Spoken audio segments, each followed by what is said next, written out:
Hi friends, welcome to Rayalaseema food and vlogs. ఈ video నచ్చితే like చేయండి, షేర్ చేయండి, కామెంట్ చేయండి, సబ్స్క్రైబ్ చేయండి. ఈరోజు నా స్టైల్లో మటన్ కర్రీ ఎలా చేసి చూద్దాము. ఇలా ముందుగా మటన్ కట్ చేసుకోవాలి.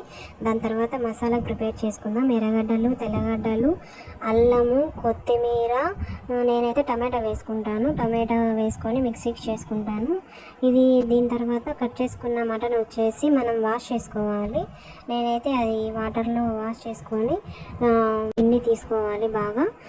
దాని తర్వాత ఈ మొత్తం అంతా పిండి తీసుకొని స్టవ్ ఆన్ చేసుకొని కుక్కర్ పెట్టుకొని ఈ ప్లేట్లో ఉండేది కొంచెం వాటర్ పోయేది ఇలా వంపుకొని మటన్ అంతా దాంట్లోకి వేసుకోవాలి.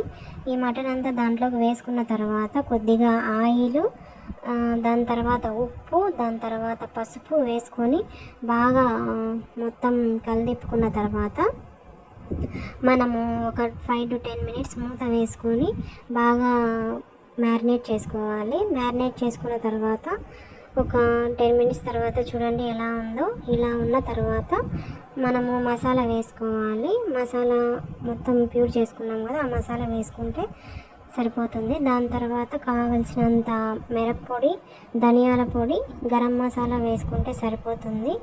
ఈ మసాలాని ఒక 10 minutes బాగా ఉడికేంత వరకు, మసాలా స్మెల్ పోయేంత వరకు 5 to 10 minutes అలాగే పెట్టుకొని చేసుకుంటే బాగుంటుంది మటను.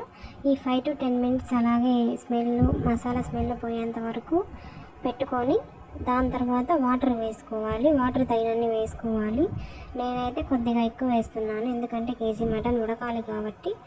అలా వాటర్ వేసుకొని కొంచెం చూసుకొని, ఒకసారి చూసుకొని సరిపోతాయా లేదా అని చూసుకొని వేసుకోవాలి. దాని తర్వాత మూత పెట్టుకొని ఒక 5 to 6 విజిల్స్ వస్తే సరిపోతుంది. అంతే, మన మటన్ కర్రీ రెడీ.